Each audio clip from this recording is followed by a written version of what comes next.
18. sual. La ilahe illallah'nın manisi nima?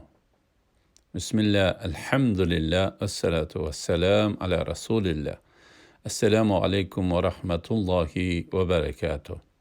Tüvendi diktanlağa İmam Hafiz el-Hakemi rahimahullah'nın İslam aqidesi hakkında sual cevaplar kitabıdın.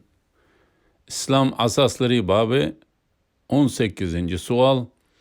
La ilahe illallah'nın manisi nimo'nun cevabını okuyumuz inşallah.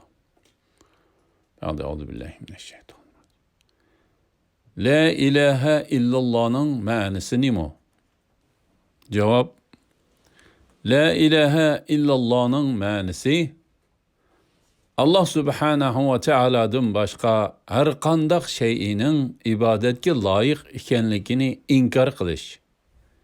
Allah subhanahu ve teala'dan başka hiç qandaq birinin ibadetke layık emasligini isbotlash ve şundaqla barliq igidarchilik qilishda Allah subhanahu ve teala'nın hiç qandaq şirki yok deganlik bo'ladi.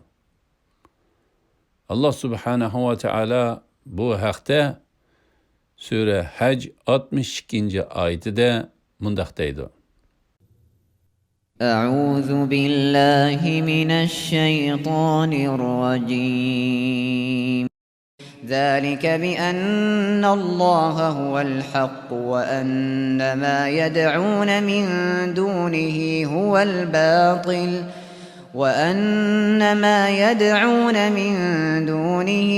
الباطل وأن الله هو العلي الكبير. Tercümesi: bu kudret şunun üçündür ki Allah haktır. Müşriklarning Allah'ını koyup ibadet kılıdığan narsaları batıldır. Allah hemme narseden üstündür, büyüktür. Elhamdülillah. Yukarıda İmam Hafiz el-Hakemi rahimahullah'nın İslam aqidesi hakkında sual cevaplar kitabıdın İslam asasları babıda 18. sual. La ilahe illallah'nın manisi nimo'nun cevabını anladınlar. Ahirini keyin qitimliq o'qishimizni davomlashtiramiz inshaalloh. Va sallallohu ala Muhammad va ala alihi va sahbihi va sallam. Assalomu alaykum va rahmatullohi va barakatuh.